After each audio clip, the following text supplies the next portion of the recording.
Bonjour tout le monde, j'espère que vous allez bien en cette superbe soirée sur la convention donc, de Roll Your Dice.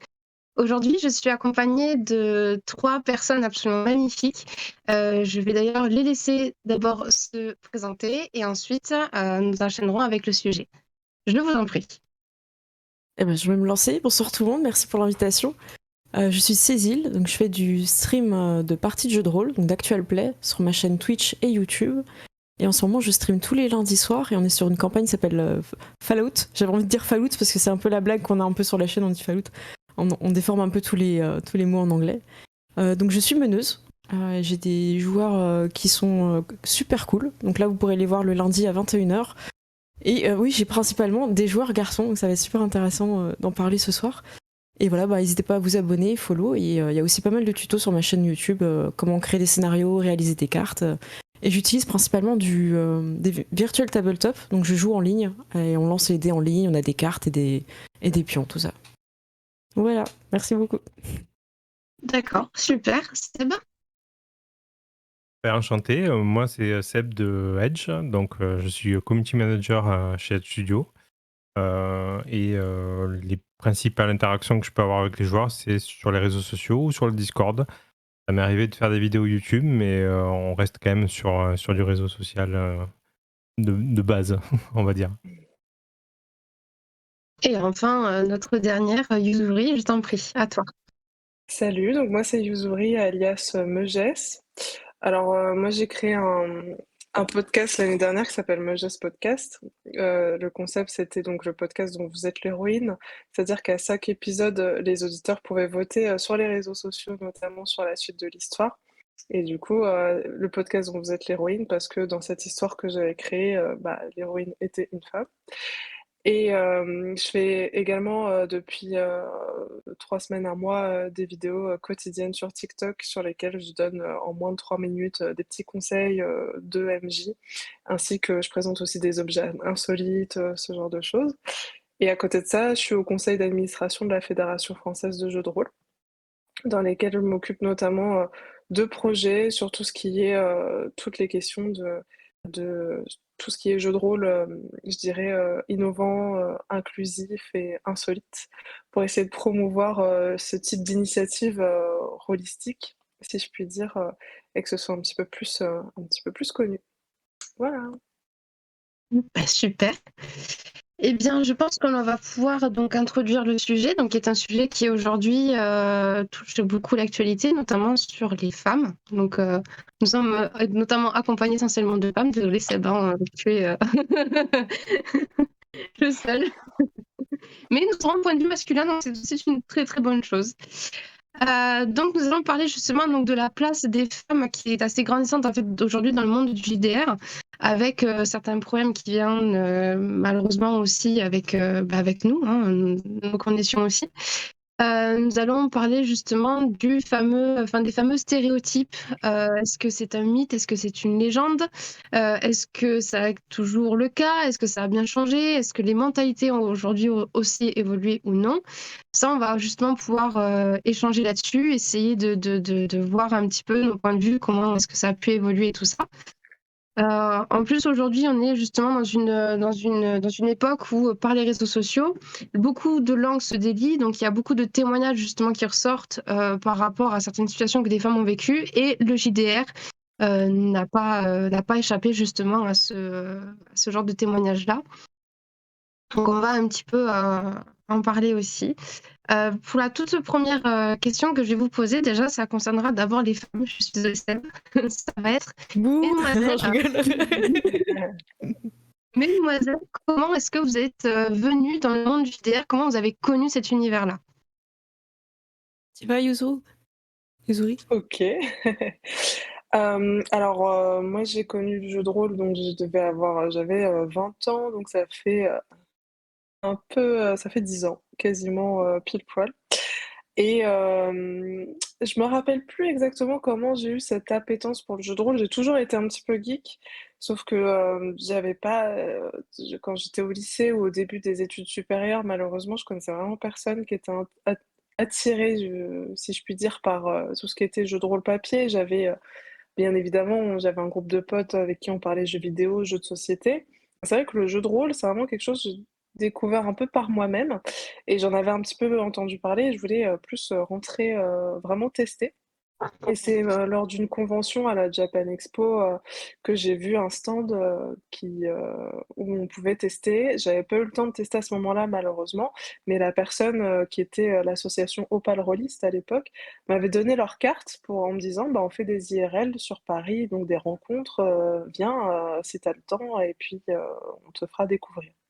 Et j'y suis allée. J'y suis allée à la fin de l'été, j'ai fait ma toute première partie de jeu de rôle, à ce moment-là. C'était une partie sombre parce que l'auteur était présent et à l'époque, il faisait, des parties très régulièrement à l'endroit au bar, qui venait d'ouvrir d'ailleurs sur Paris, dans le 5e où on faisait les IRL.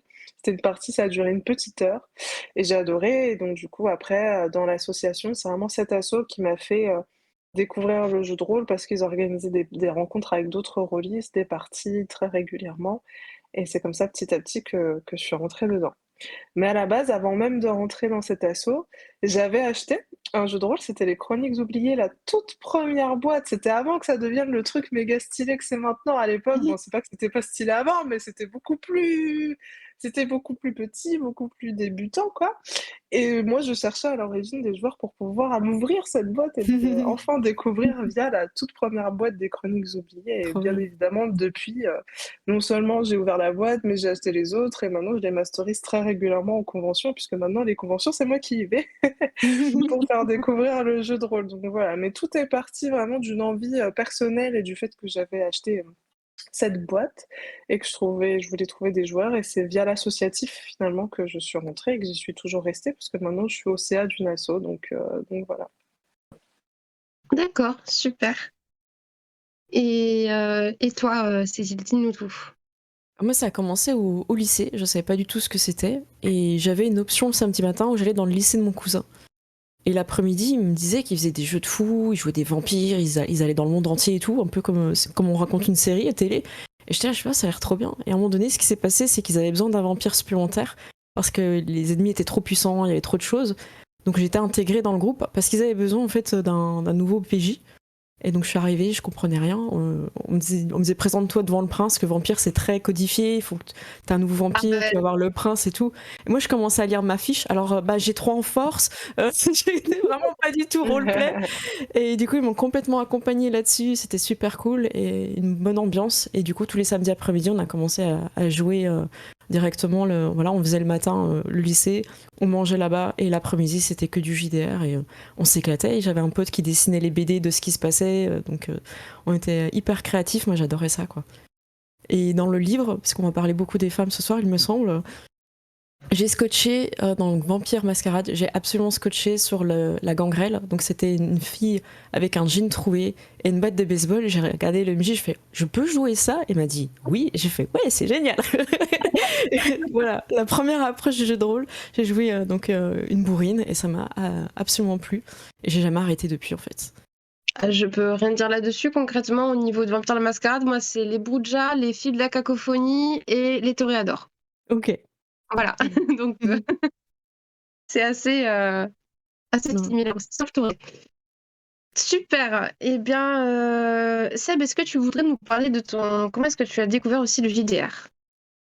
Ben moi, c'est sensiblement la même chose, hein. En fait, on avait les grands frères qui avaient acheté les bouquins en anglais de Vampire, de Star Wars D6, de l'Appel de Cthulhu, de Donjon 3.5, je crois que c'était à l'époque.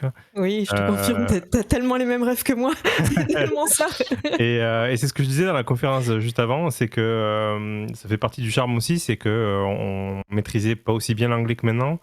Et on va dire les 15 premières minutes d'une séance de jeu de rôle, ça se résumait souvent à rassembler les livrets du bouquin qui s'était échappé dans le sac à dos, les remettre dans le bon ordre pour avoir un bouquin complet avant de commencer la partie, quoi. Et donc après, les schémas sont à peu près les mêmes. Moi, j'ai très très peu joué en convention ou avec des associations, des choses comme ça. Moi, ça a été quasiment intégralement avec des amis ou des proches ou des amis d'amis. Mais voilà, j'ai jamais joué en club, par exemple. Donc voilà, mes bases sont à peu près les mêmes que tout le monde à la même génération. Vampire a été très fort. Moi, j'ai fait une campagne qui a duré 12 ans sur Vampire. Donc voilà, moi j'ai J'ai un Bruja accompli. Ah, ça Un y est. true Bruja. Ok, ok. Ben, comme quoi, justement, ça montre que tout le monde peut devenir joueur, peut devenir MJ, peut créer son univers, peut créer en fait un monde dans lequel il peut s'amuser, évoluer et justement un peu plus se vider la tête, on va dire, quand on a besoin finalement. Mais du coup, comment est-ce qu'on peut, d'après vous, chers invités, comment est-ce qu'on pourrait donc créer une ambiance saine pour tout le monde? Quels sont les moyens que l'on peut mettre en place, qui existent justement? Y a-t-il des outils? Je pense notamment à ceux des auteurs et des éditeurs. Dites-moi. Je me lance du coup. Alors, Ouais, je vais vous laisser commencer à chaque fois. ça... ok, ça marche. Regardons ça. Alors, moi, je suis pas sur des outils à proprement parler. On va avoir une discussion avant la campagne pour savoir déjà si c'est des sujets qu'on va pas aborder. Et si on aborde des sujets qui sont compliqués, moi j'ai fait une campagne dans la guerre du Vietnam. Voilà, j'en aurais parlé, j'aurais dit voilà, on va tirer sur des gens, enfin il va y avoir des choses, mais je vais pas parler de massacre, je vais pas vous mettre dans des situations qui sont vraiment très très glauques. Donc voilà, ils ont eu des petits campements la nuit dans la jungle, ils se sont fait attaquer, ils avaient du mal à combattre les ennemis, hein, ils voulaient les désarmer. Hein. Je dis non mais vous êtes des loups-garous américains et là vous avez en face de vous des personnes, allez-y quoi, ça fait partie du jeu, ça fait partie de l'histoire, donc lâchez-vous. Et donc l'idée c'est de discuter avant, de dire aussi ce que toi t'attends en tant qu'MJ parce qu'ils savent pas forcément. Si tu définis bien ta campagne, où tu veux aller, tu peux aller dans des thèmes qui sont quand même difficiles. La guerre du Vietnam c'est pas rien. Et moi, j'aurais proposé de regarder des films. J'aurais proposé Apocalypse Now, vraiment des grands classiques du cinéma là-dessus. Ouais. Il y en a, ils avaient déjà vu, il y en a, ils avaient pas vu. Et voilà. Et du coup, au moins, ça leur donne une idée. J'aime bien aussi leur donner un support visuel. Genre, on va jouer à Viking, regarde le premier épisode de la série. T'adhères pas, y a pas de souci. Mais au moins, il sait quoi. Donc ça va être la discussion. Et puis en partie, ben, toujours un petit peu sentir la température, si c'est compliqué, si ça va pas. Avant, je jouais sans cam. Donc j'étais très très sensible à la voix. Si la personne mettait du plus de temps à répondre ou des choses comme ça. Là avec la cam c'est plus simple aussi pour moi. Et sur table c'est encore plus simple parce que t'as les personnes en face donc tu peux tout de suite beaucoup plus vite réagir. Je vais donner un exemple. J'ai une copine qui a malheureusement été témoin d'un accident de voiture horrible. Et dans la partie on joue au western et boum il y a un accident de calèche, un truc comme ça. Et je la vois devenir mais genre toute pâle. Et là, je me dis, mince, elle est repartie dans son... C'était très récent dans sa mémoire, elle est repartie dedans. Et je lui ai dit, je peux avoir du coca? J'avais pas besoin de coca à ce moment-là. Mais il y a des fois, hop, j'ai juste cassé le truc comme ça, donc c'est plus simple. Donc, je pense que c'est bien de définir avant. Et après, pendant le jeu, ben, simplement être bienveillant et réactif si on voit qu'il y a des choses qui se passent mal, quoi. On n'est pas à l'abri d'avoir un ami qu'on connaît depuis 10 ans et qui, sur un sujet particulier, ça peut être le lieu, ça peut être une description d'odeur, n'importe quoi. On fait appel à la mémoire et là la personne elle sort du jeu, elle est dans un mauvais mood et elle est plus dans le jeu, donc là faut l'aider. Donc c'est important. Voilà. Ouais, bah, en tout cas, je rejoins totalement ce que disait Cécile, ouais, la communication, je trouve que c'est hyper important que ce soit avant, pendant ou après la partie. C'est vrai que des fois, j'ai eu, enfin on en reparlera plus tard, mais c'est vrai que j'ai pu parfois avoir des expériences pas toujours très très cool en jeu de rôle, notamment sur une inadéquation, je pense, entre le profil de joueuse ou de MJ que j'étais et la table sur laquelle j'étais. Donc c'est bien parfois, surtout quand moi j'ai pas mal joué, en tout cas à mes débuts, avec des personnes que je connaissais pas forcément. Et c'est vrai que mais faut le faire même quand on joue avec ses proches, comme tu disais, Cécile, des fois, des gens que tu connais depuis hyper longtemps et on n'est pas à l'abri qu'on dise quelque chose qui leur rappelle des mauvais souvenirs. Et je pense qu'effectivement, communiquer sur le profil de joueur aussi, le profil de l'MJ pour savoir si, bah voilà, je dis n'importe quoi, mais si moi je suis une joueuse qui est un peu plus déconne, qui a envie d'être plus là en train de passer un moment détente, donc là le MJ il commence à me dire, bah moi c'est du vampire hyper codifié, ou on va méga respecter le protocole, et le RP est au centre, et en mode c'est sérieux là, on joue. Bon, bah, peut-être qu'il n'y aura pas une adéquation totale et que peut-être que voilà. Donc, je pense que j'ai eu parfois des expériences pas toujours très cool, justement, entre inadéquation entre le type de genre, ce que les joueurs recherchent, des fois, un joueur, il passe un peu pour un troll, alors que c'est pas un troll, c'est juste un mec qui est là pour se décompresser, déconner, machin, alors que toi, dans cette partie-là, en tout cas, c'était pas forcément ce que tu recherchais. Donc vraiment être, voilà, bien s'assurer qu'on est sur la même longueur d'onde pour cette partie. Moi, je sais que personnellement, je suis un peu comme ça. Il y a des parties qui vont être plus détentes, d'autres parties où j'ai être plus à cœur d'être plus dans le roleplay et tout. Donc, bien discuter pour être sûr que tout le monde est OK là-dessus. Et voilà. Mais pareil, pas d'outils. Oui, bien sûr, il y a tout ce qui est Xcard, tout ça, on pourra revenir là-dessus plus tard. Mais c'est vrai que et des Xcards qui est mis de plus en plus en place, y compris en convention d'ailleurs, et c'est une bonne chose. Mais ouais, pas d'outils particuliers, plus de l'accompagnement, de la communication, de la bienveillance. Ça m'a fait penser Ok. à la vidéo de Farador. Pour ceux qui connaissent pas, franchement, allez la voir. Ça résume les joueurs qui sont extrêmement sérieux, impliqués dans leur personnage à fond, hyper RP, et celui qui arrive avec une bière, quoi. Ouais, ouais, je vois. Donc, Du coup, clairement, là, les choses sont là pour être mises en place. En convention, la X-Card, ça peut être une grosse bouée de sauvetage. Mais je pense qu'effectivement, quand on est une table un peu plus organisée, il y a un gros travail du MJ pour mettre en place et exprimer exactement ce qui va arriver dans le jeu. Mais il faut aussi que les joueurs jouent le jeu en disant oui, moi, c'est ça que je veux faire, effectivement. Enfin, il faut que ça soit harmonisé et que tout le monde veuille y aller dans le même sens. Et effectivement, il y a un gros travail préparatoire avant même de lancer les parties. Et si c'est pas fait, ça mène à ce genre d'issue, malheureusement, qui peut être problématique derrière. Même avec une fente de coca, j'imagine que derrière, ça continue un peu à travailler. Oui, bien sûr. Donc voilà, plus on travaille en amont avec le MJ et qu'on est raccord sur ce qu'on veut faire dans le jeu, je pense, plus on évite les problèmes.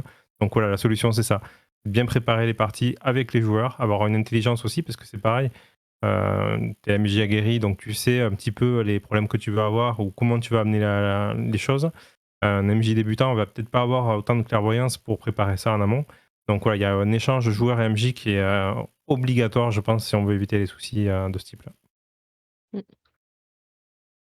du coup, on va finalement avoir la question suivante, justement, c'était donc une question qui sera peut-être aussi sûrement sur la table, donc de la sécurité émotionnelle. C'était, pensez-vous que l'usage justement de la X-Card en ligne en voile soit justement un très bon outil dans une partie de JDR, ou plutôt la discussion entre MJ et sa table avant sa partie, en fait? Vous préférez quoi plutôt, en fait, justement? L'usage de la X-Card ou vraiment plus la discussion, en fait, avant? Je me lance. Peut-être pour Vas-y. Cécile, peut-être pour les auditeurs qui nous écoutent, peut-être on peut peut-être rappeler en quoi ça consiste. Ouais. Ouais, la Moi aussi. Est-ce que quelqu'un veut se lancer pour expliquer ce que c'est que la X-Card? Seb, je te vois sourire, vas-y, fais-toi tout speed. Non, alors oui, en fait, il y a deux solutions en fait, pour éviter les problèmes en jeu de rôle. Le premier, c'est le contrat moral.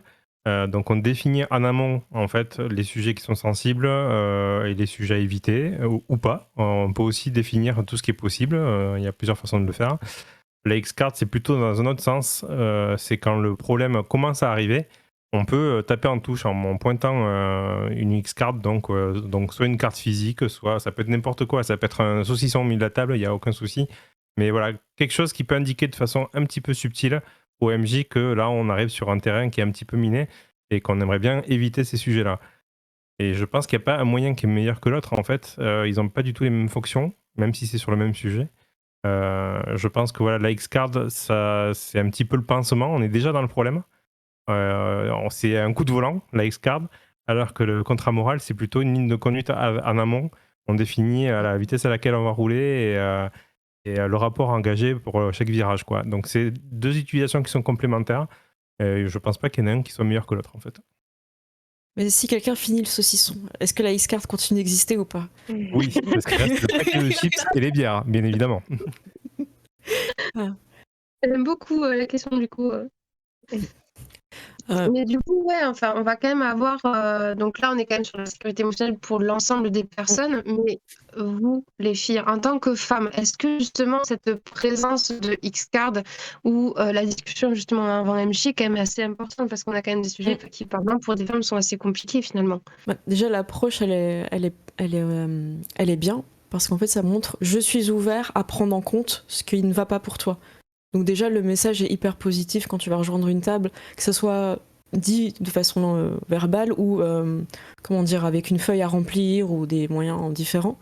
Et je trouve ça super intéressant. Ça veut dire, tu es une personne, je te prends à ma table et on discute ensemble de qu'est-ce qui va convenir pour qu'on joue. Et moi aussi, en tant qu'MJ ou même les joueurs peuvent amener des choses.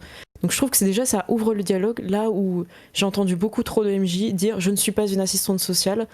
Et ne pas prendre en compte le fait que, par exemple, une personne vient d'avoir un grand-parent décédé et qui s'en fout absolument de brûler tout un village et de bien préciser que toutes les personnes âgées n'ont pas eu le temps de s'enfuir parce qu'elles courent trop lentement. Non mais je me sors des trucs, voilà, on est là pour parler de ça, j'y vais avant. Désolée, ça me joue que... J'espère Moi, que ça fait j'adore. pas écho. T'adores. Donc c'est important, c'est... Voilà... Quand on regarde un film, ou même il y a déjà des gens qui sont sortis de la salle de cinéma parce que c'était trop émotionnel ou que ça leur plaisait pas. En jeu de rôle, on a ce côté, on n'ose pas trop en fait. Parce qu'on a l'impression que ça gêne que nous et du coup on n'y va pas. Alors que si tu peux toucher le saucisson et que tu n'en manges pas, tu peux signifier à ta table qu'il y a quelque chose qui te gêne. Et le but n'est pas non plus de passer un interrogatoire à la personne qui justement est mal à l'aise et de passer à autre chose, quoi. Donc ça c'est plutôt cool. Moi j'ai eu à un moment donné un MJ qui avait fait une école de médecine et il décrivait trop. À la tripaille, il savait exactement combien de mètres il y avait d'intestin, il allait trop fort. Au début de partie, on lui a dit écoute, stop, voilà, on voit que tu as fait des études, hein, c'est frais, mais s'il te plaît, voilà, s'il te plaît, ne va pas trop loin. Et le problème, c'est qu'on est face à une personne qui est sadique, et là, tu le découvres malgré toi. Ouais. Donc, les gens de la table savent que tu es mal à l'aise parce que tu l'as dit en début de partie. Et je pense sincèrement que si ce jour-là, il y avait cet outil-là existait, que moi, je me serais manifestée avec moi ou mon pote qui était aussi mal à l'aise à toucher cette carte-là, peut-être que le consensus de la table aurait permis en fait que cette personne s'arrête dans son discours. Mais s'il n'y a pas de consensus et qu'on est en 1 versus 1, c'est très très difficile.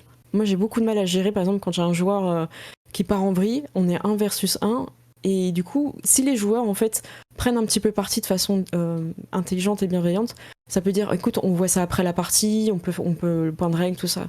Donc c'est important. En fait, la X-Card permet d'avoir un espèce de consensus à table où tout le monde est d'accord. On avance, on passe à autre chose. Donc ça, pour moi, c'est important. Ouais. Et puis le saucisson, ça se partage avant tout. Je pense que le saucisson va être vraiment le sujet clé finalement.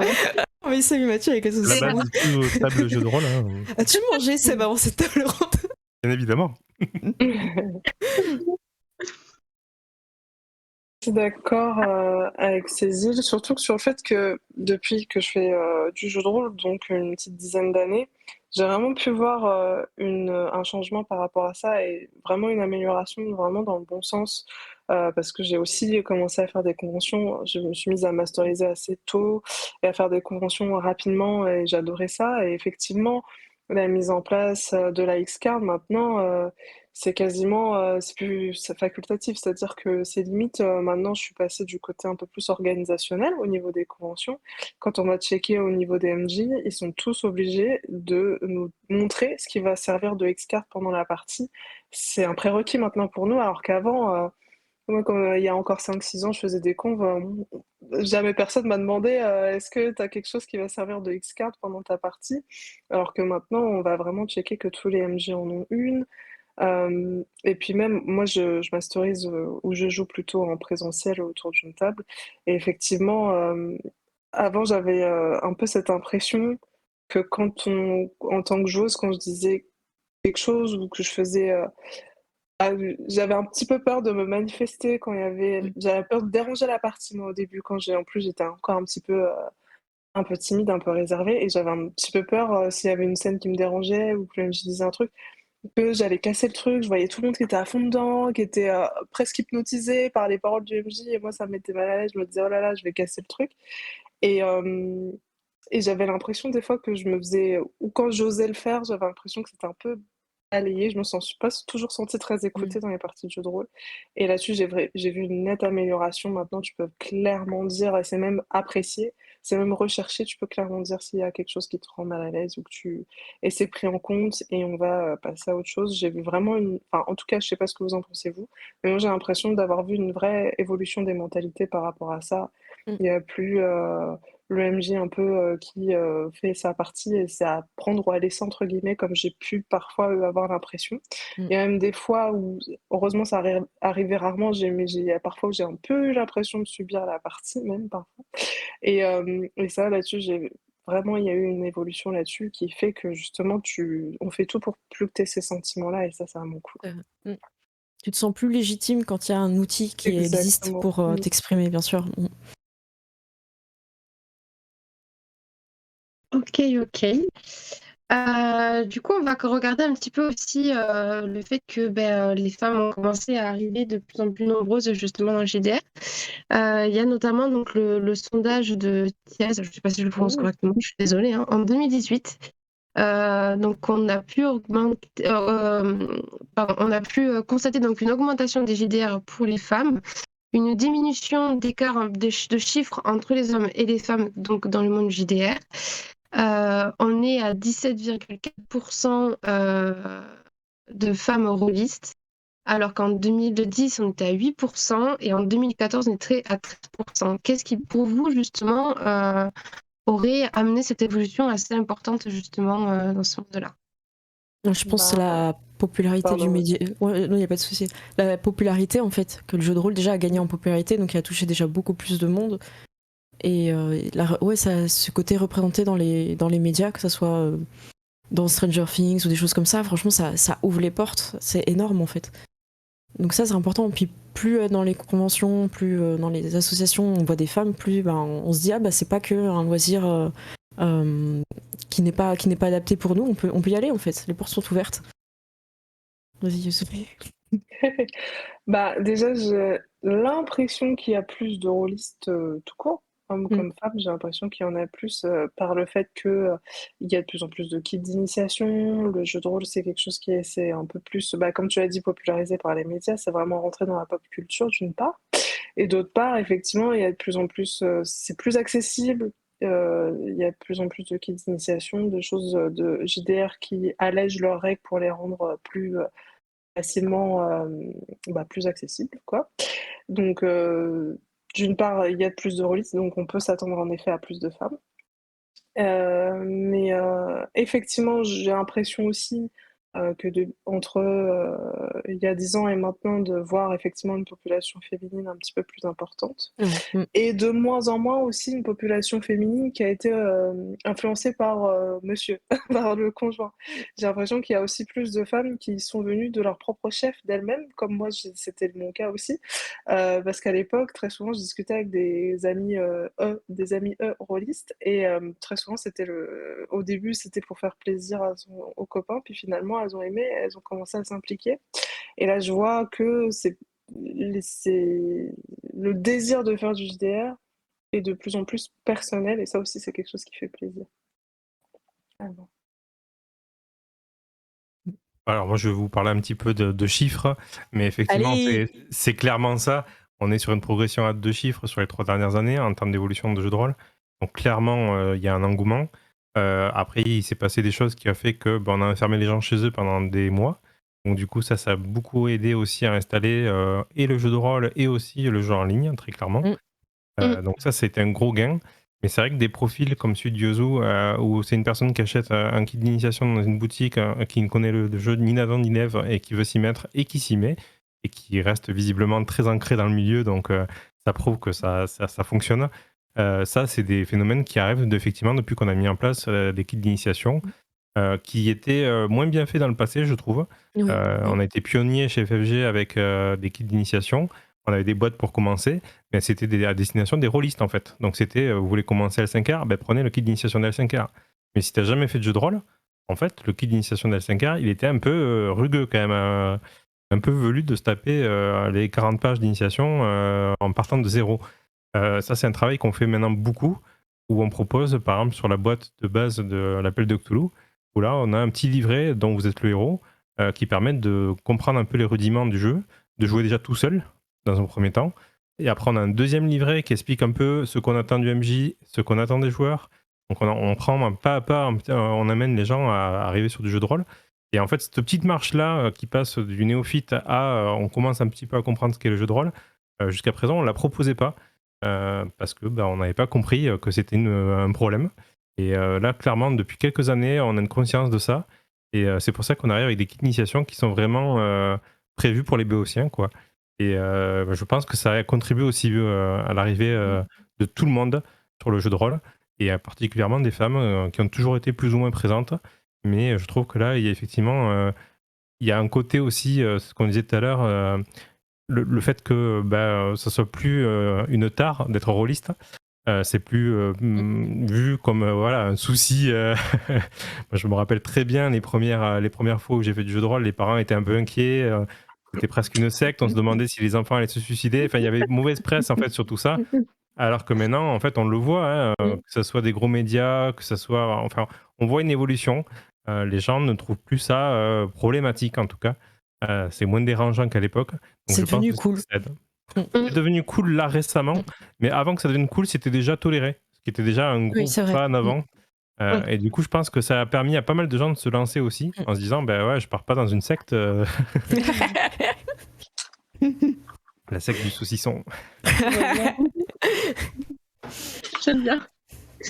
Mais du coup, ouais, c'est ça, justement, ça rejoint un petit peu ce que l'on voit dans la série justement de Stranger Things, où on a cette partie-là où on est en mode mon Dieu, en fait, c'est Satan, ils sont en mode secte, et tout ça. Enfin, tous les gros listes qui ont regardé cet épisode-là, ils sont là, mais c'est quoi ça? C'est pas possible. Non, non. Alors, on l'a vécu, nous. Enfin, moi, je suis assez vieux pour qu'on ait eu des échos de ça, en fait. Hein.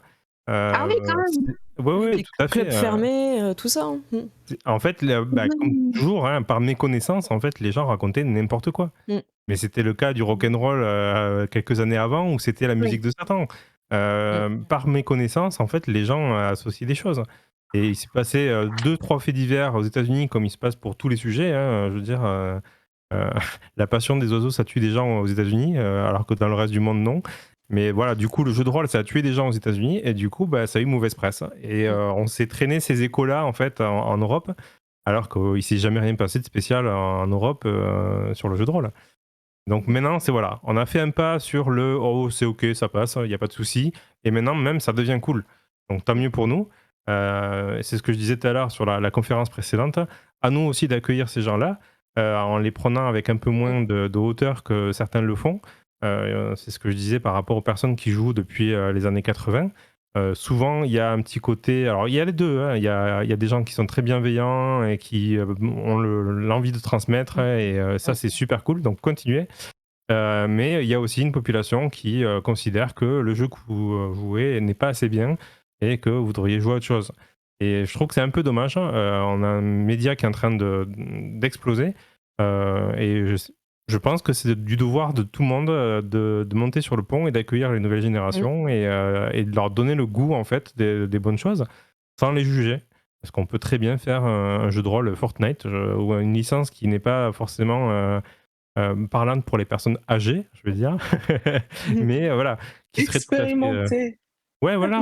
En fait, c'est ça le truc, c'est que en fait, les joueurs arrivent, ils sont demandeurs.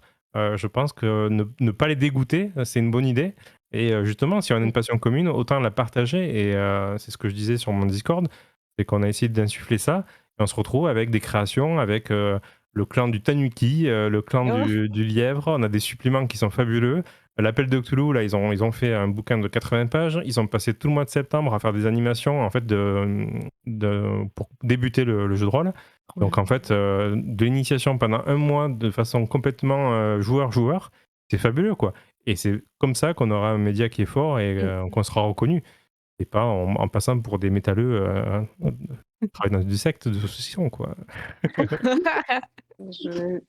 Je risque de perpétuer avec le Sweet Hellfest. Ah ben voilà. Le cliché. Le stéréotype, je suis désolée. Et du coup, voilà, je trouve que le mot bienveillance que tu as utilisé tout à l'heure, moi je trouve que voilà, ça fait un peu bisounours de dire ça, mais je trouve que c'est le maître mot en fait. On a une communauté qui est petite et qui grandit rapidement. la clé du succès, en fait, pour garder une image positive, c'est la bienveillance, quoi. Mm. Mm. Et je pense qu'on va rester dans les années 80, justement, puisqu'on en parlait. Dans les années justement 80, quand on regardait justement alors que ce soit du monde ordinaire, mais même dans le monde du jeu vidéo, les mangas, les trucs comme ça, la femme était souvent reliée donc plus au second plan finalement. Concrètement, quand on regardait son armure, au moins elle était habillée, au mieux elle était au plus haut niveau, donc pas terrible quand même. Alors vous regardiez les hommes, c'était tout l'inverse. On a justement ce côté qui était hyper sexualisé et aujourd'hui on a moins cet impact-là quand on lit justement certains livres et tout ça. Qu'est-ce qui, pour vous, a fait cette évolution en 40 ans là? Alors je sais pas si je vais vraiment me lancer dans le jeu de rôle sur ce sujet-là. Moi j'étais une grande fan des films d'action des années 80, Jackie Chan, tout ça. Et contre toute attente, les films chinois sont... voilà, il y a toujours des hommes qui vont sauver des femmes et tout. Il y a eu l'arrivée de Michelle Yeoh, qui a été un personnage principal féminin et qui se démerdait toute seule. Et ça a commencé quand même dans les années 80. Moi j'ai vu ça en fait. J'ai vu des personnages féminins forts qui ont commencé et qui ont contrebalancé complètement avec ce côté... C'était les premières, ça a été le début de quelque chose. Je suis une grande fan de Michelle Yeoh, j'adore tous ces films. Et du coup, je trouve que c'est parce qu'il y a des femmes très fortes qui ont porté des rôles comme ça, qui ont pu faire changer, évoluer. Et aussi qu'il y a eu un public en fait. C'est parce que là, on proposait toujours quelque chose en pensant que ça plaît. C'est sûr que ça a plu parce que c'était facile. Mais il y a eu des choses qui ont bougé et ça a amené d'autres personnes, quoi. Et ça, c'est quelque chose qui est assez difficile dans les histoires qui sont de type Hollywood. Et on le retrouve encore maintenant, années 80 maintenant.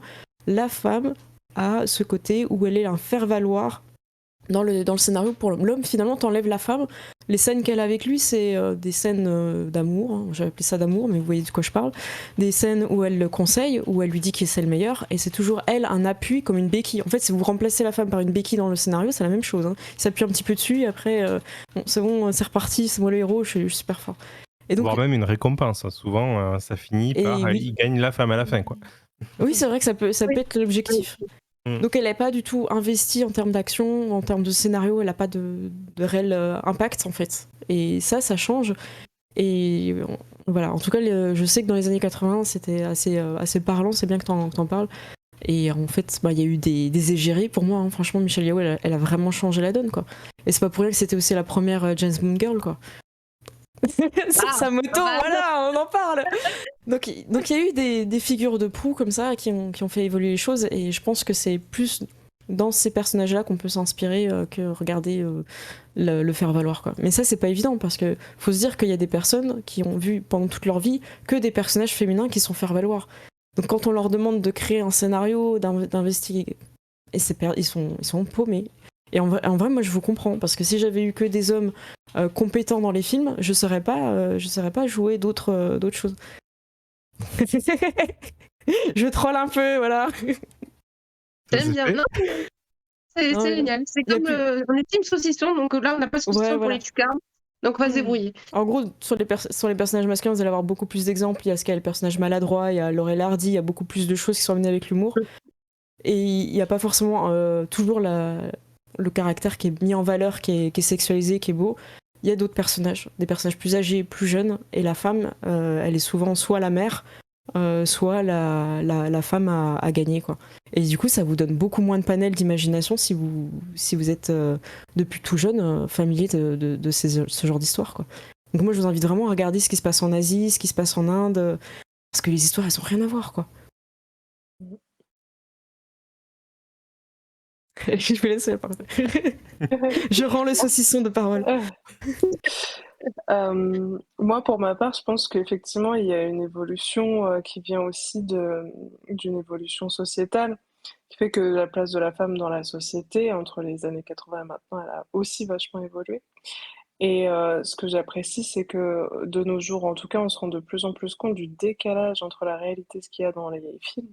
Et il y a une vraie demande que ce qui se passe dans les films, ça a beau être de la fiction, qu'on a envie que ça ressemble un petit peu plus à la réalité et comme vous disiez que ce soit moins que les femmes soient moins des faire-valoir parce que énormément de femmes ne se reconnaissent pas dans ce rôle-là. dont moi la première.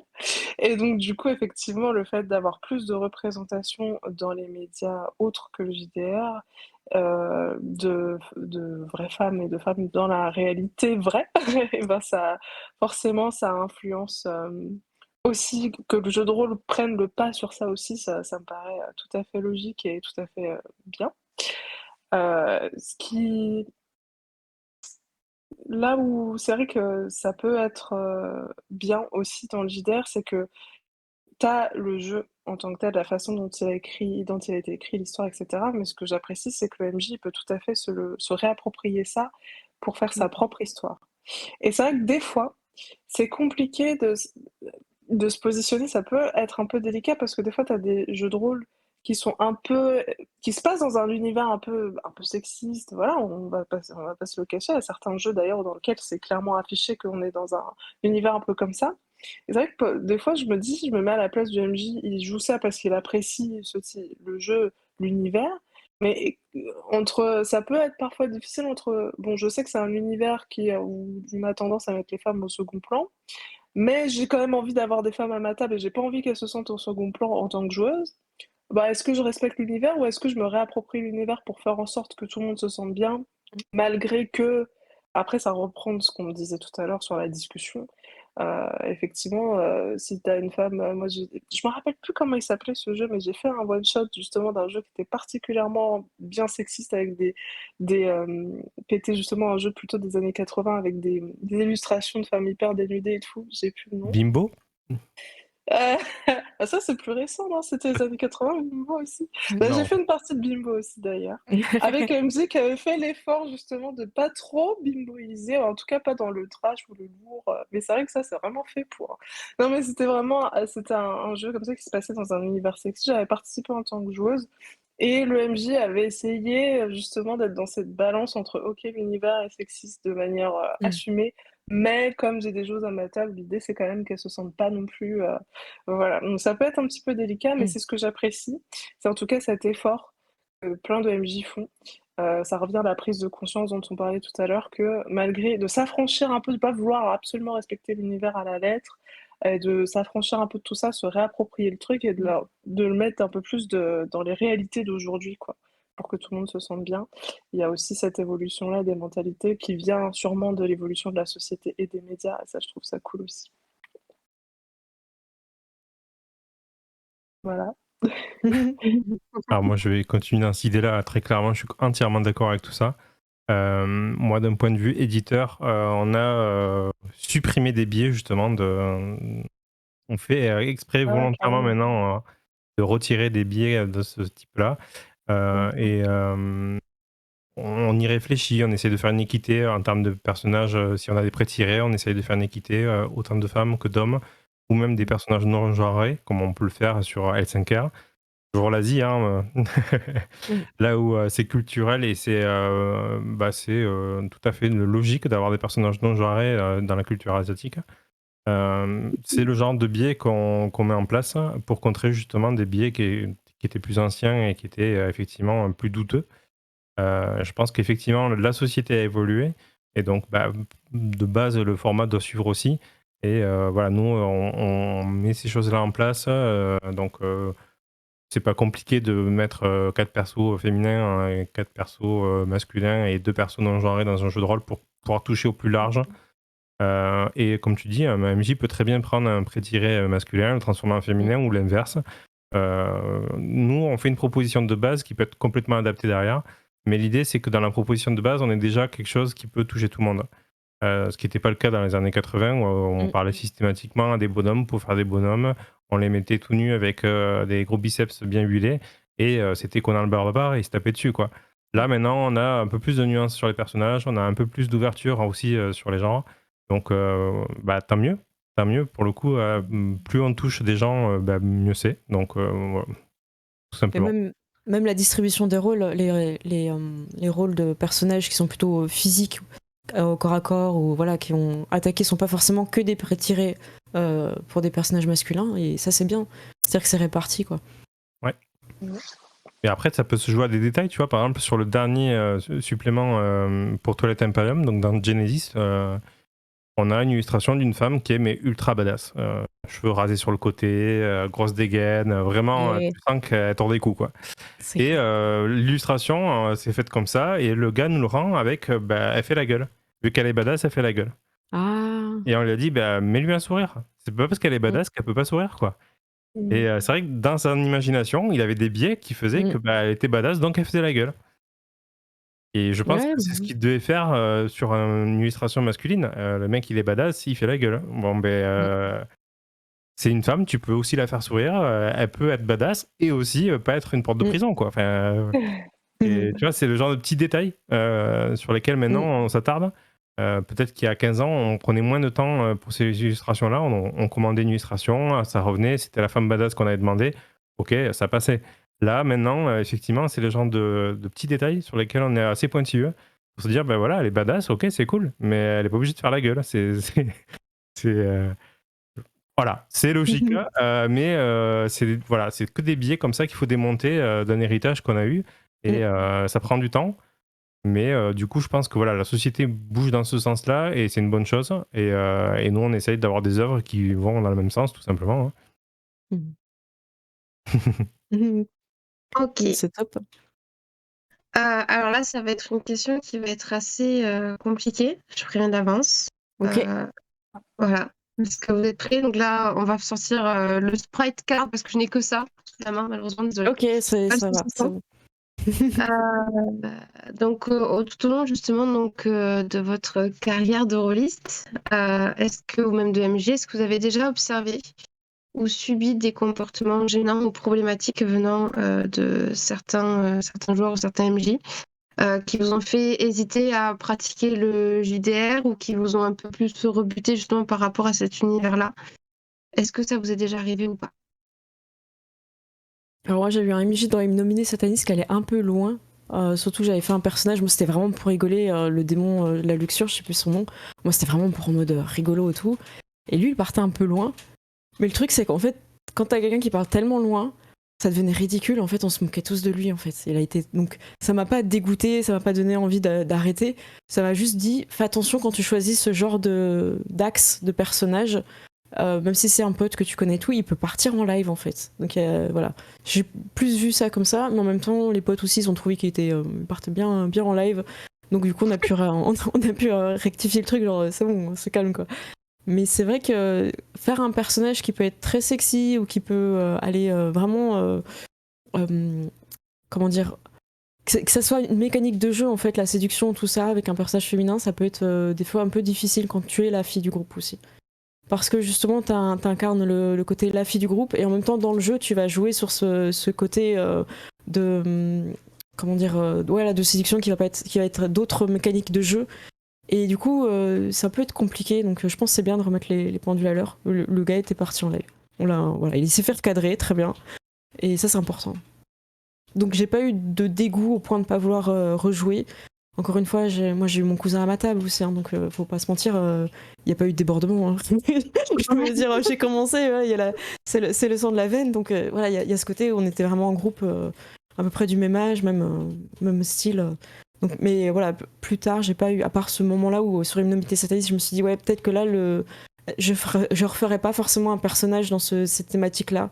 Parce que j'ai l'impression d'ouvrir les portes et d'autoriser des trucs que j'aurais pas forcément, alors que c'est pas le délire en fait. Donc voilà, ça m'a fait réfléchir à ça, mais ça m'a pas donné envie d'arrêter.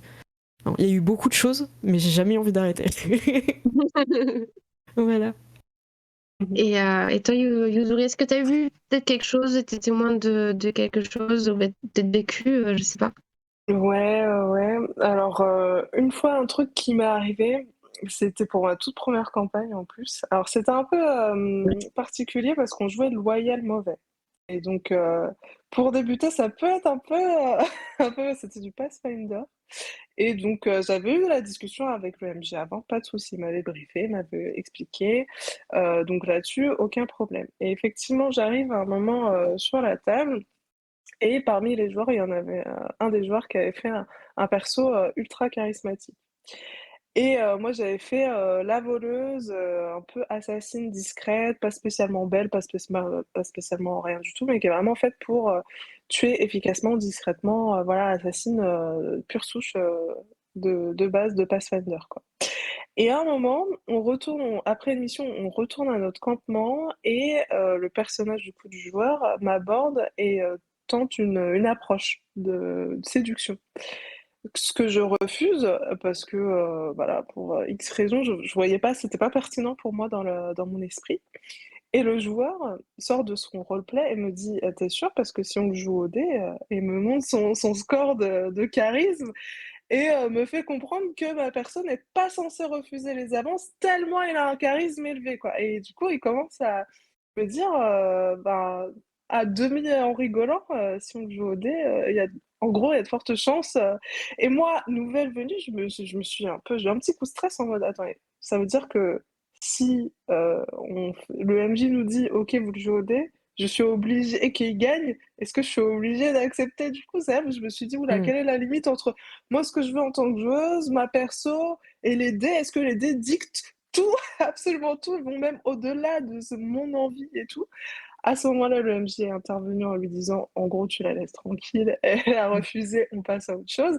Mais j'ai eu ce petit coup de stress de, et si on me dit, ok, vous lancez un des 20, ah, il a gagné, est-ce que ça veut dire que je suis obligée? Alors que moi, en tant que joueuse, j'ai rien demandé et je trouvais que ça n'allait même pas dans le sens de mon personnage. Est-ce que parce que tu as un charisme de fou, tu peux tout obtenir, tout. Je voyais pas. Et franchement, je pense que si le MJ n'était pas intervenu dans mon sens et qu'il m'aurait, entre guillemets, obligé, il y a moyen que ça m'aurait dégoûté. Alors là, ça m'a pas dégoûté, je suis revenue après. Mais ouais, s'il avait dit ok, vous le jouez au dé, ah bah il a gagné, ah bah t'es obligé, bah là ça m'aurait peut-être un peu dégoûté. Et en plus, le pire, c'est que ça m'est réarrivé sur la même table, le même joueur. En Ah fait, oui, d'accord. il a perdu son premier personnage, il est mort. Donc, du coup, il en a refait un autre. Et c'était un petit gobelin et il est revenu toujours vers ma perso et cette fois il a proposé de la payer Oh là pour là. voilà, pour avoir un rapport avec elle, ce qui était absolument pas pertinent parce que moi j'avais rien à voir avec le milieu, enfin je comprenais Non, pas mais trop. il voulait sa victoire, quoi. Et en gros, et après cette fois, il a essayé, donc j'ai à nouveau refusé. Et cette fois, il a insinué qu'il avait des sorts de manipulation des personnes. Elle a dit pareil, à moitié en rigolant, mais le MJ est intervenu en disant là, vous êtes censé être loyal. Donc, ça veut dire loyal entre vous, vous ne faites pas de crasse, vous n'êtes pas censé vous manipuler. Donc, tes sorts de. Parce qu'il avait des sorts, effectivement, hyper puissants pour manipuler et obtenir ce qu'il voulait des gens. Et donc, le MJ a dit tout de suite non, non, entre vous, vous n'utilisez pas des sorts de manipulation mentale. Et donc là, je me suis dit, oh! Et c'était toujours envers moi. En tout cas, moi, j'avais l'impression que c'était toujours envers moi. En tout cas, parce que, 2 semaines plus tard, j'avais quitté la partie, par contre, parce qu'une première fois, ok. Une deuxième fois, bon. Alors, ça m'a pas dégoûté du jeu de rôle, mais ce joueur-là, après, était un peu dans ma liste noire, je dois reconnaître. Bah oui. Donc voilà. Donc Comme quoi, les heureusement, choses ça sont s'est simples jamais. et importantes. Ouais, voilà, ça s'est jamais concrétisé, mais il a fallu que le MJ intervienne quand même. Donc bon, voilà. Et toi, Seb, est-ce qu'il y a eu des choses auxquelles tu as pu assister ou autre, ou pas du tout? Alors moi j'allais surtout demander à Yuzuri si elle avait mis des points en charisme, mais bon, vu qu'elle a quitté la campagne après, du coup ça ne change rien. Non, moi j'ai eu la chance d'avoir quasiment jamais joué avec des gens que je ne connaissais pas, donc il y a toujours eu de la bienveillance. Et à chaque fois que j'ai eu des femmes à table, notamment Sandra sur Donjons et Dragons, qui jouait une sorcière qui lançait des boules de feu dès qu'elle bouffait. Le moindre moment où elle pouvait le faire, elle le faisait. Elle nous a fatigués avec ses boules de feu. Ça a toujours été bienveillant. On lui a toujours dit bon, t'es gentil, mais arrête là, c'est juste un couloir, il y a rien. Arrête de lancer des sorts dans tous les sens. Et on n'a jamais eu de problème comme ça de drague lourdingue de perso. Enfin, on n'a jamais eu ça parce que c'était toujours entre amis. Et donc du coup voilà, ça c'est. En tout cas, je l'ai pas vu. Si ça s'est fait, c'était pas forcément de façon ouverte comme ça, quoi. D'accord. C'est marrant parce que si on parle de la même Sandra, elle était peut-être sur la partie dont je viens de parler, si c'est la même, parce qu'il y avait une Sandra aussi dessus. Donc, comme tu me dis Donjons et Dragons et que je sais que cette Sandra-là, elle est fan de tout ce qui est D&D, de Pathfinder et tout, il y a peut-être moyen que ce soit la même. Moi, Je ne j'aurais passe rebondi. pas parce qu'elle est toulousaine, donc du coup ça limite Ah un peu. non, dans ces Ouais. cas-là, non. C'est Je pas la pense même. qu'il doit y avoir au moins 2 Sandra en France. Sur des jeux de rôle. Moi, je voudrais rebondir sur quelque chose que tu as parlé, Yuzuri, c'est la perte de contrôle du personnage. Ce moment où tu n'as plus les rênes parce qu'ils soient inconscients, soit parce que voilà, ça peut être un jet de dés raté. Et là, faut vraiment, en tant qu'MJ, y aller très très très gentiment et tester un peu les limites parce qu'il y a des personnes qui se donnent à fond dans leur personnage. Et souvent au début, je trouve que les jeunes joueurs ne font pas. Quand je dis jeunes, c'est pas forcément des jeunes personnes, hein, des novices, joueurs débutants, novices, voilà. Ils font pas la différence entre ce qui arrive à leur personnage et ce qui arrive à eux. Et donc peuvent prendre aussi les insultes voilà, c'est un personnage un peu méchant qui leur parle mal personnellement. La sensation est difficile, donc cette perte de contrôle, il faut vraiment la gérer de façon intelligente et pas contre l'envie et pas dénaturer le personnage. Si le personnage, voilà, il a pas envie de pécho un gobelin, ce que je comprends complètement, c'est légitime. Et ben faut pas forcer quoi. Mais je pense que ton MJ il était rodé parce qu'il intervenait assez rapidement. Je pense que t'étais pas la première. Mais c'est vrai, il faut un recadrage. Et franchement, le recadrage, moi j'ai trouvé que les meilleurs recadrages c'était quand des mecs recadrent des mecs. Je trouve que j'ai l'impression que moi je peux dire 15 fois ça va pas, j'en ai marre que tu essaies de pécho avec mon personnage. Quand il y a un mec qui dit t'es lourd, on n'entend plus parler après. C'est fini, il s'éteint. Donc voilà, moi c'est ma perception, c'est peut-être pas comme ça pour tout le monde, mais voilà. Non, clairement, le rôle du MJ est essentiel dans ces moments-là, quitte à menacer avec des pertes de carac ou quelque chose de lourd, hein, mais c'est vrai qu'il faut le stopper de suite, hein, parce que, comme tu disais, hein, ça aurait très bien pu te faire arrêter la pratique, ce qui n'est pas le but non plus quand tu fais des parties d'initiation, c'est de ne pas dégoûter les gens, quoi. Donc, très bon réflexe du MJ. Ok, du coup, ce que je peux vous proposer, c'est qu'à la limite, on voit avec nos petits viewers, justement, si jamais ils ont des petites questions à vous poser, de regarder un petit peu ce qu'ils aimeraient peut-être savoir. C'est Donc, votre moment. Posez les voilà. saucissons, on vous écoute. Voilà, là, il n'y a pas de souci, les saucissons sont tenus loin, il n'y a pas de moment bizarre, voilà, faut y aller. It's showtime. Mais oui, oui. À la limite, pendant qu'ils posent des questions, on peut peut-être parler des genres de personnages qu'on aime bien, pour voir si nous-mêmes on est stéréotypés ou pas. Ah oui, Ça peut être drôle. d'ailleurs, justement, tu nous as dit que comment on appelle ça, ta figure féminine, justement, c'était, rappelle-moi. Michelle Yeoh. Donc toi, Ne c'est l'oublie jamais, non, je rigole. Regarde le poster derrière elle. Je le vois comme malheureusement un petit bout de laser. Je le mets dans le chat pour ceux qui veulent aller voir Michelle Yeoh. Regardez les reportages aussi où elle parle comme elle s'est retrouvée toute seule au milieu de plein de gars et tout, comment elle a géré ça aussi, c'est cool. Ok. Mais du coup, ouais, donc pour toi, c'était justement donc l'égérie, ta figure féminine, justement, de femme forte. Mais Yuzuri, tu nous as pas dit qui ça aurait pu être. Ah oui. Oh, je suis sûre que t'en as plein. Attends, là, faut que je réfléchisse. Ça peut être une chanteuse, ça peut être une actrice, ça peut être une personne qui a fait des discours engagés. Ça peut être tout ça à la fois. Bah là, vu qu'on parlait de métal tout à l'heure, j'avoue que en plus, Aria, je suis désolée, mais du coup, c'est vrai que ton prénom, il me fait penser à une chanteuse de métal que j'aime bien. Dans Nightwish, l'ancienne chanteuse de Nightwish qui a entamé une carrière solo, et quand elle est sur scène, ça rend assez pas mal. De manière générale, je trouve que les chanteuses de métal, métal symphonique, notamment parce que ça fait partie de ce que je préfère, et c'est là où on trouve pas mal de femmes, hein, parce qu'elles ont souvent une voix un peu aiguë, notamment Taria, bah, justement, qui a une voix très opéra style, et donc bah, quand elle est sur scène, on ressent une puissance, parce que j'ai certaines copines qui disent que le métal symphonique, elles aiment pas trop parce qu'il y a un côté princesse chez les chanteuses, ce avec quoi à chaque fois on a un débat, parce que je trouve pas du tout, quoi. Je trouve que vraiment, en termes d'empowerment féminin et tout, quand elles sont sur scène et qu'elles envoient leur scream et la manière dont elles chantent et tout, je trouve ça vraiment assez dingue. Et du coup, des fois, je crée des persos, des guerrières en pensant à c'est des sources d'inspiration presque. Ouais, parce qu'elles ont vraiment une certaine puissance.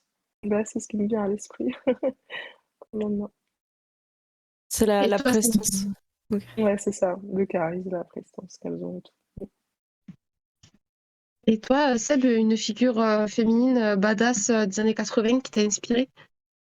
Il y en a plein, mais quand j'ai préparé un petit peu le live, je pensais à un bouquin qu'on a sorti qui s'appelle Net Witches, qui est basé sur des faits réels en fait.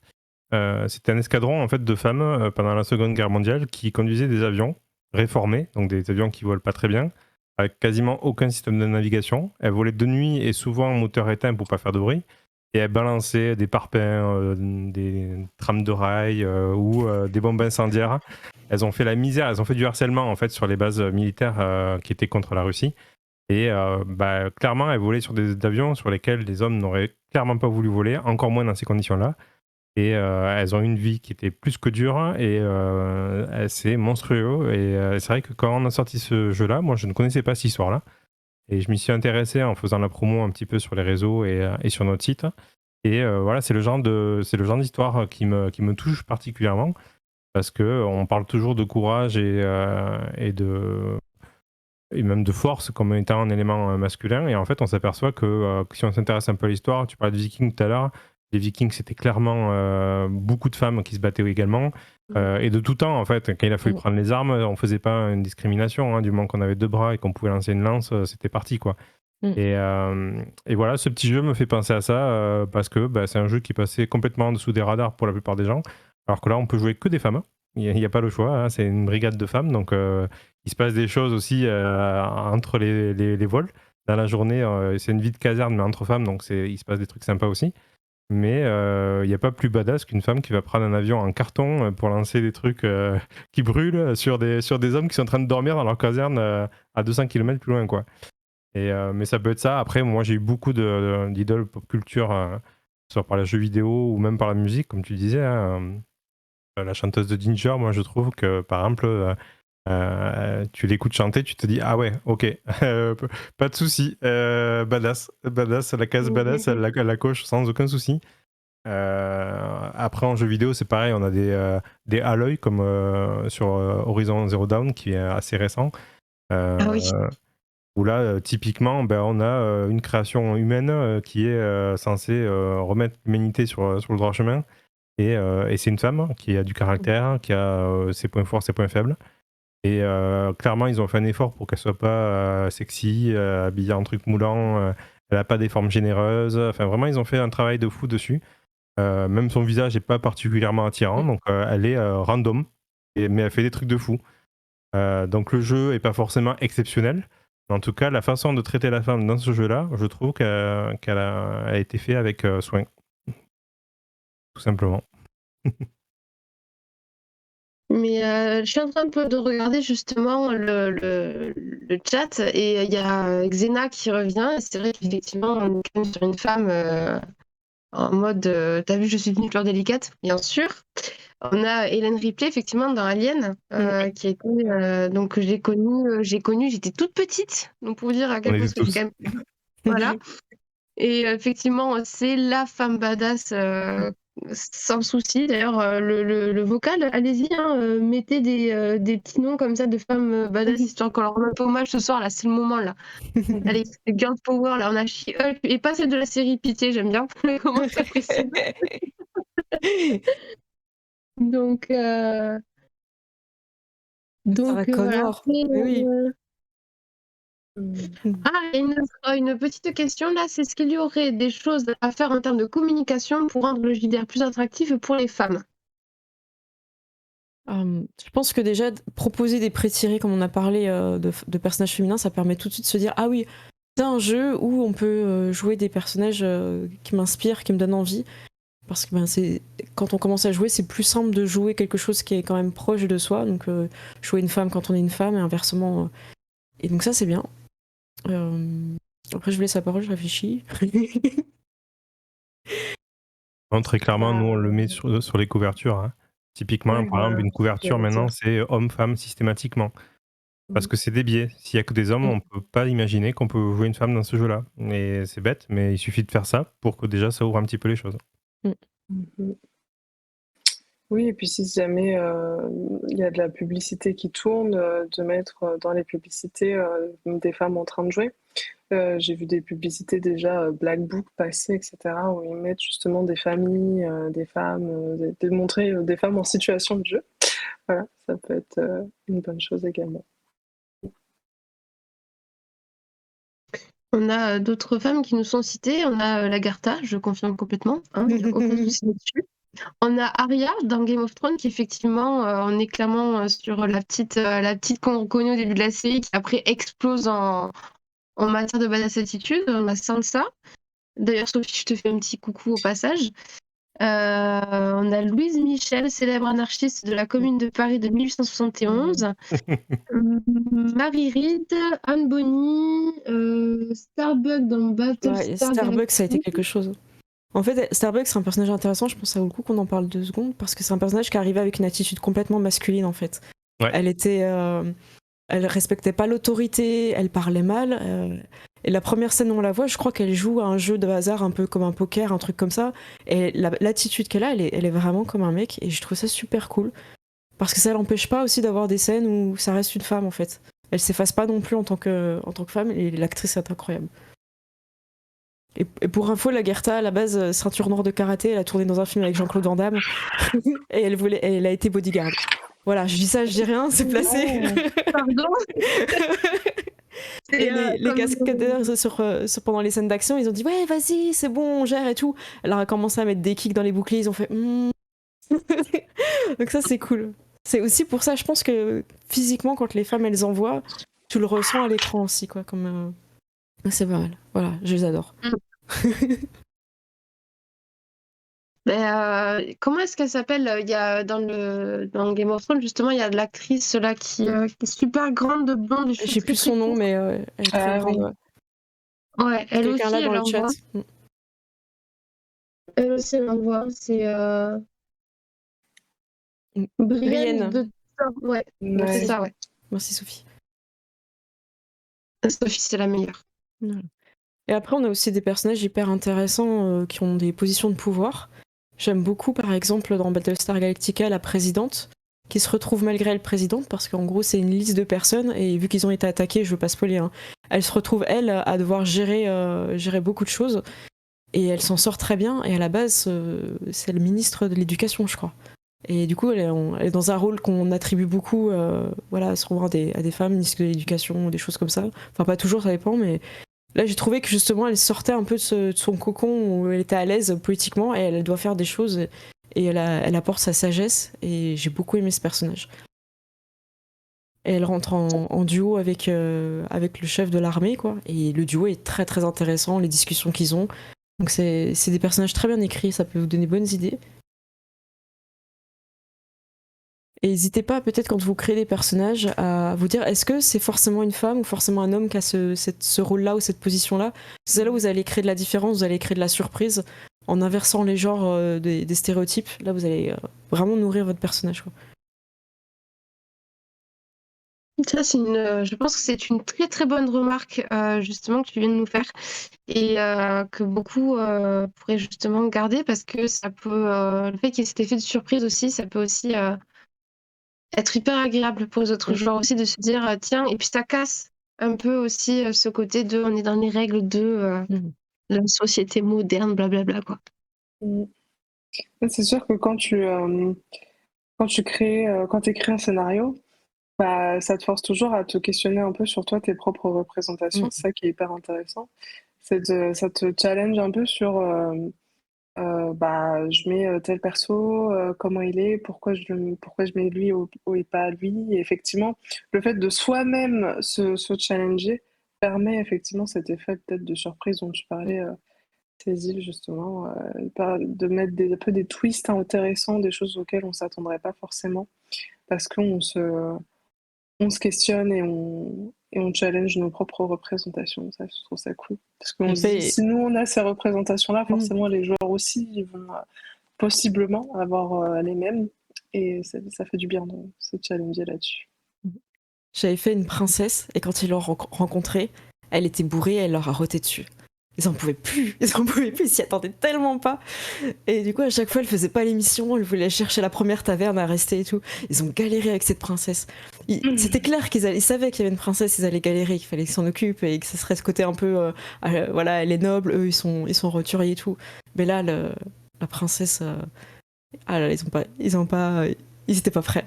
Donc ouais, ça crée la surprise, clairement.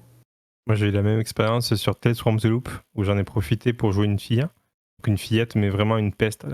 Détestable, vraiment. T'as envie de la frapper à chaque fois qu'elle ouvre la bouche. Et je me suis régalé. Et donc, j'invite beaucoup les gars à faire ça. Parce que d'une part, jouer un enfant dans un jeu de rôle, c'est assez peu courant. Et d'une deuxième part, jouer une femme, je pense que ça permet de comprendre pas mal de choses aussi. Et pour le coup, là, c'était assez séduisant parce qu'en fait, on n'a pas les rapports de force qu'on peut avoir d'adulte à adulte parce qu'on est un enfant dans Tales from the Loop. Et le fait de jouer une gamine aussi, ça permet de voir une autre perspective et d'ouvrir un petit peu le champ. Donc, je le conseille pas pour des nouveaux joueurs, peut-être. Peut-être des joueurs qui ont déjà un peu plus d'expérience, qui ont déjà profité en fait de jouer normalement, on va dire. Mais si vous êtes un gars et que ça fait déjà plusieurs années que vous jouez à du jeu de rôle, amusez-vous à faire des persos féminins.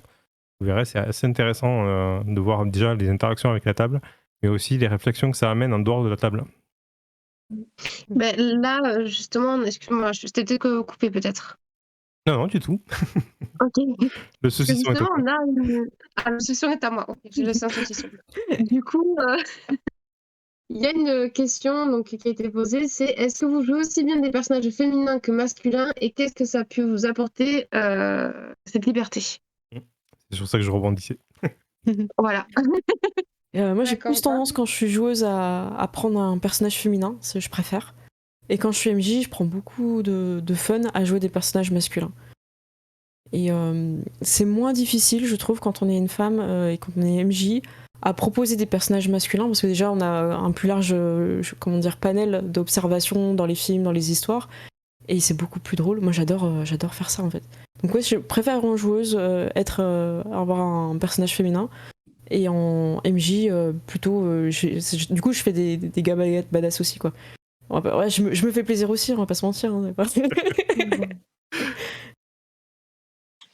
Ouais, bah, moi, comme Cécile, c'est marrant, en tant que joueuse, ouais, j'ai plutôt tendance à prendre des persos féminins, pas, qui me ressemblent pas forcément en termes de personnalité ou quoi, mais j'ai peut-être plus de facilité à me projeter dans un personnage féminin et à rendre le roleplay plus convaincant, parce que j'attache une assez grande importance au roleplay, en tout cas dans mon style de jeu. Donc peut-être que du coup, c'est un peu plus facile pour moi quand le personnage il est féminin. Par contre, en tant que MJ, je joue des femmes, des hommes, des enfants, limite des animaux. Il n'y a pas de problème là, franchement. Ça dépend, enfin, ça dépend du scénario, de comment je le sens, de si ça s'y prête ou pas. Et, là-dessus, pas de limite, quoi. Je me sens à l'aise dans tout, il n'y a pas trop de soucis. Mais dans les persos que j'ai créés moi-même, où je vais avoir un plus grand investissement émotionnel d'une certaine manière, et que je vais jouer pendant plus longtemps, moi j'ai tendance à prendre plutôt des femmes, ouais. J'ai eu beaucoup de joueurs qui hésitent justement à jouer des personnages féminins. Et le fait d'avoir une meneuse les a aidés en fait. Ils se sont dit, ouais, moi si je fais n'importe quoi, ou. Et ils étaient rassurés alors qu'en vrai, ils faisaient pas n'importe quoi, j'ai rien eu à dire. J'étais là, je fais, non mais c'est bon, enfin je joue le perso. Moi tu me reprends pas quand je joue un personnage masculin, donc je vais pas te reprendre non plus quand on est là pour jouer quoi. Après, si tu me demandes qu'est-ce qu'il faut mettre comme à une soirée cocktail, bah tu sors la robe cocktail, tu vois, je peux t'aider, mais c'est tout. Ton personnage il t'appartient, après tu le gères comme tu veux. Et du coup, ils ont bien aimé. C'est rassurant, je crois, de se dire, bon ben, ok, je suis guidée, mais en fait, ils ont pas besoin. Il y a une personne justement qui disait sortir de sa zone de confort, c'est aussi un bon moyen d'améliorer son jeu. Bien sûr, C'est ouais. c'est Tout à fait d'accord.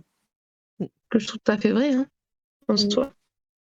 Sachant qu'Olshad, la personne qui a fait le commentaire, a joué un chihuahua avec un chapeau de forme, donc je trouve que sortir de sa zone de confort était quand même pas mal. C'était réussi au la main, Olshad, bravo. Encore une fois, souvent, c'est quand on commence et qu'on est jeune dans le jeu de rôle, on prend des persos qui nous ressemblent beaucoup parce que c'est confortable en fait, c'est des choses qu'on connaît, qu'on maîtrise.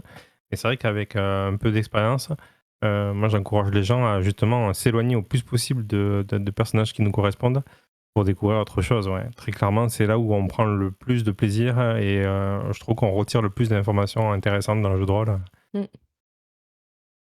Et il faut faire la différence entre ce que toi, en tant qu'être humain, t'es capable. Il y a des gens qui sont très à l'aise à l'oral, qui savent argumenter, qui savent expliquer les choses, qui savent bien mémoriser les indices, tout ça.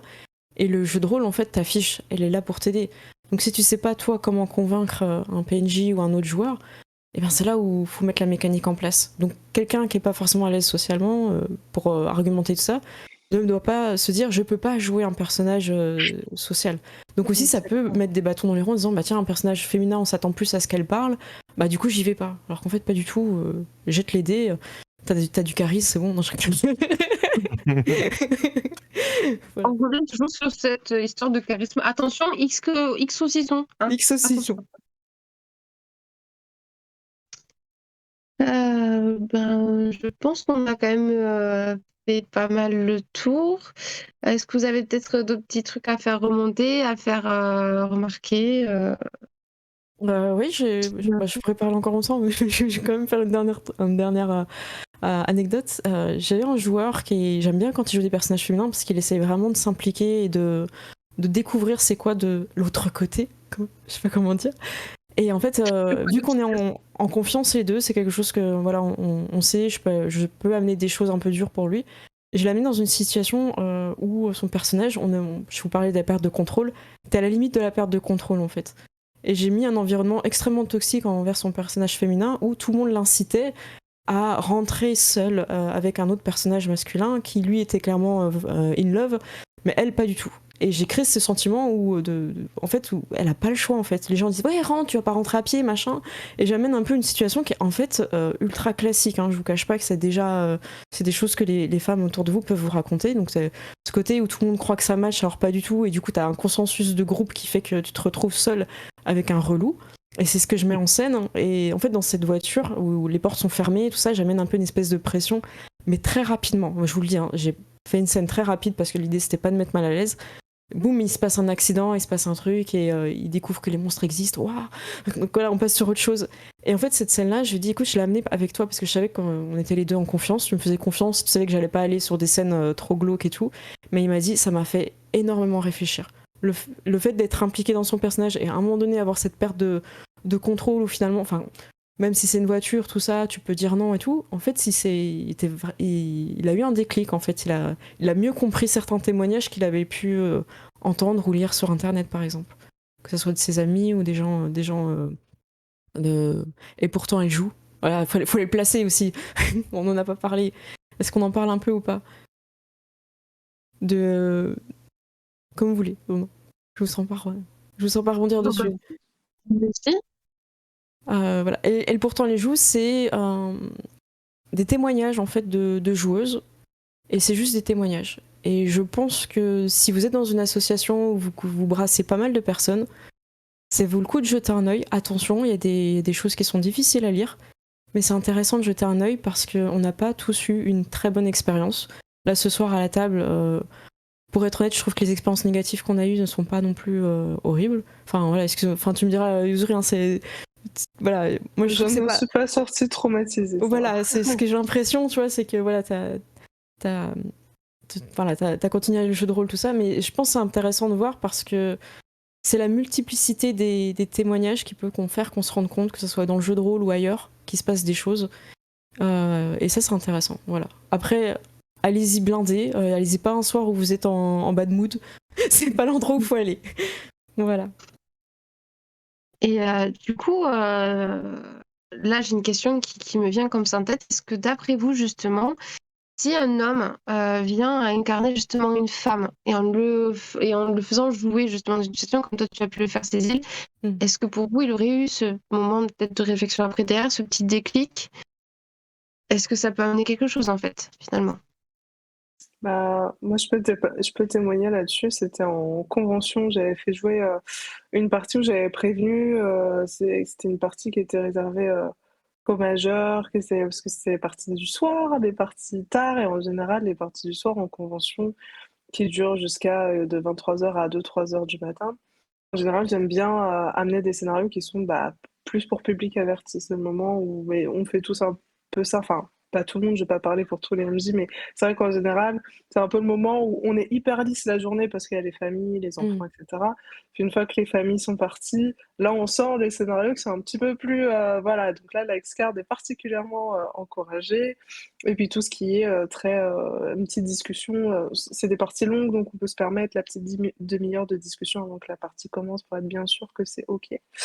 Et donc effectivement, c'était un scénario de Shade et j'avais prévenu un petit peu que bah voilà, c'était un peu que public majeur et que ce serait quand même avec des scènes qui pouvaient être un petit peu plus difficiles.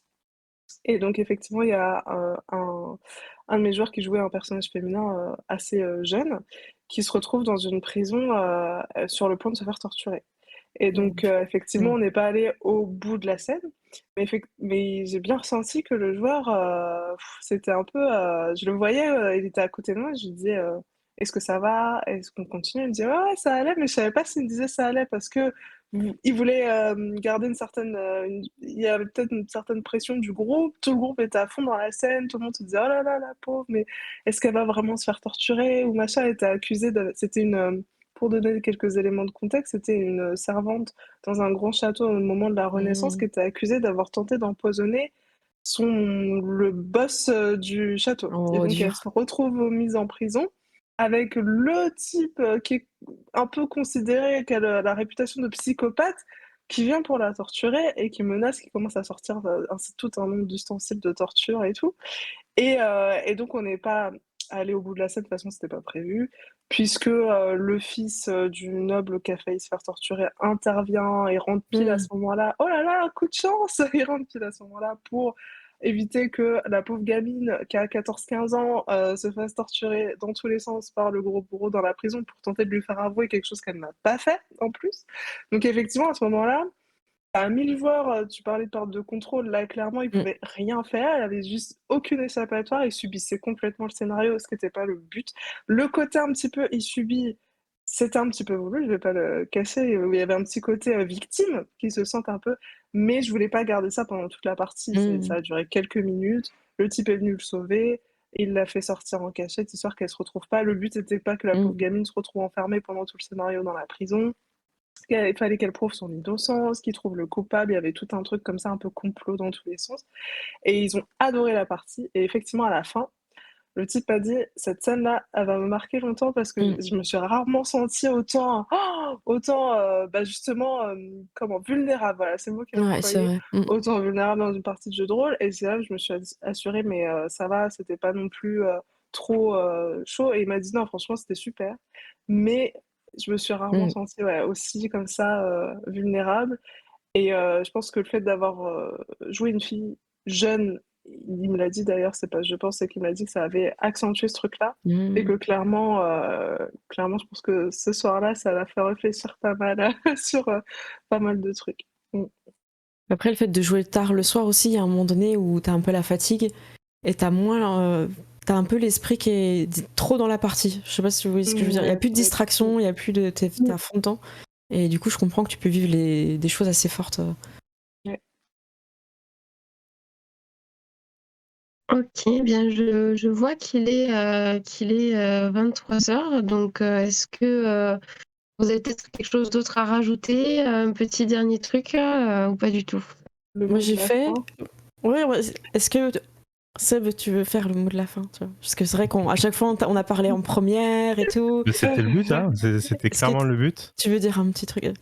Ben, je veux dire que le fait qu'on soit là en train de faire une conférence qui a ce thème-là, je trouve que c'est déjà une bonne avancée. Je le dis souvent, on avance dans le bon sens, j'ai l'impression en tout cas. Il y a des choses qui s'arrangent et il y a des prises de connaissances qui sont là. Mm.